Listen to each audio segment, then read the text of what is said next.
வணக்கம் நண்பர்களே. இன்னைக்கு நாம பார்க்க போறது தமிழக வரலாற்றோட ஒரு நிஜமான இரும்பு பெண்மணியை பத்திதான். இந்தியாவோட முதல் பெண் டாக்டர் அப்படின்னு சொன்னாலே நம்ம எல்லாருக்கும் ஞாபகம் வர்றா அந்த பெயர் டாக்டர் முத்துலட்சுமி ரெட்டி. 1886 ஆரம்பிச்சு 1968 வரைக்கும் அவர் படைச்ச ஒவ்வொரு சாதனையும் ஒரு தனிச்சரித்திரம். அதை பத்திதான் இந்த வீடியோல நாம விலாவாரியா பார்க்க போறோம்.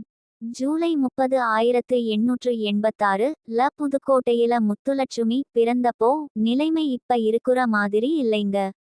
அப்போ பொண்ணுங்க படிக்கிறதே ரொம்ப கஷ்டமான விஷயம். வீட்லயும் சரி வெளியிலயும் சரி ஏகப்பட்ட எதிர்ப்புகள். ஆனா முத்துலட்சுமி படிப்புல செம கெட்டி. அந்த எதிர்ப்புகள் எல்லாத்தையும் தவிடுபொடியாக்கிட்டு 1912 மெட்ராஸ் மெடிக்கல் காலேஜ்ல இருந்து டிகிரி வாங்கி தமிழகத்தோட முதல் பெண் டாக்டரா ஜெயிச்சு காட்டுனாங்க. டாக்டர் ஆகிட்டோம் கிளினிக் வச்சோம்னு மட்டும் அவங்க ஒதுங்கி இருக்கல. சமுதாயத்துல இருக்கிற கொடுமைகளை மாத்தணும்னு அரசியல்லையும் குதிச்சாங்க.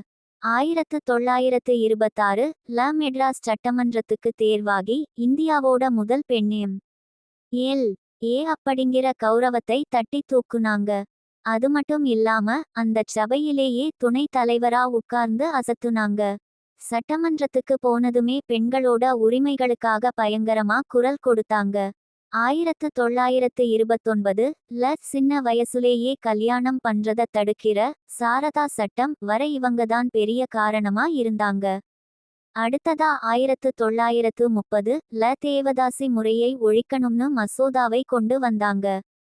பல போராட்டங்களுக்கு அப்புறம் இது 1947 முழுமையான சட்டமா மாறுச்சு.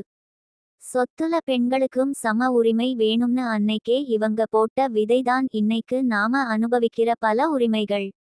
பெண்களுக்கு ஒரு பாதுகாப்பு வேணும்னு 1930 சென்னை சாந்தோம்ல அவ்வை இல்லம் ஆரம்பிச்சாங்க. அப்புறம் இவங்களோட வாழ்க்கையில ஒரு பெரிய சோகம் நடந்தது.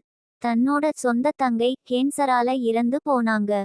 அந்த வலியில இருந்து பிறந்ததுதான் இன்னைக்கு இருக்கிற அடையாறு புற்றுநோய் மருத்துவமனை.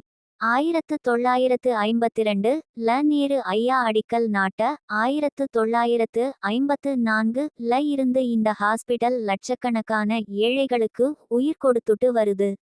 காந்தி மேல இருந்த பற்றால 1930 உப்பு சத்தியாகிரகத்துல கலந்துக்கிட்டு தன்னோட எம்.எல்.ஏ பதவியையே தூக்கி போட்டாங்க. இவங்களோட இந்த சேவையை பாராட்டி 1956 இந்திய அரசாங்கம் இவங்களுக்கு பத்ம பூஷன் விருது கொடுத்து கௌரவிச்சது. இன்னைக்கு நம்ம தமிழ்நாட்டுல கர்ப்பிணி பெண்களுக்கு அரசாங்கம் கொடுக்குற நிதியுதவி திட்டம் இவரோட பேர்ல தான் செயல்படுது. நிஜமாவே முத்துலட்சுமி ரெட்டியோட வாழ்க்கை ஒரு பெரிய இன்ஸ்பிரேஷன் இல்ல? இந்த தகவல்கள் உங்களுக்கு பயனுள்ளதா இருந்திருக்கும்னு நம்புறேன். இந்த வீடியோ பிடிச்சிருந்தா ஒரு லைக் போடுங்க, உங்க ஃப்ரெண்ட்ஸ்க்கும் ஷேர் பண்ணுங்க. மறக்காம நம்ம சேனலை சப்ஸ்கிரைப் பண்ணிடுங்க.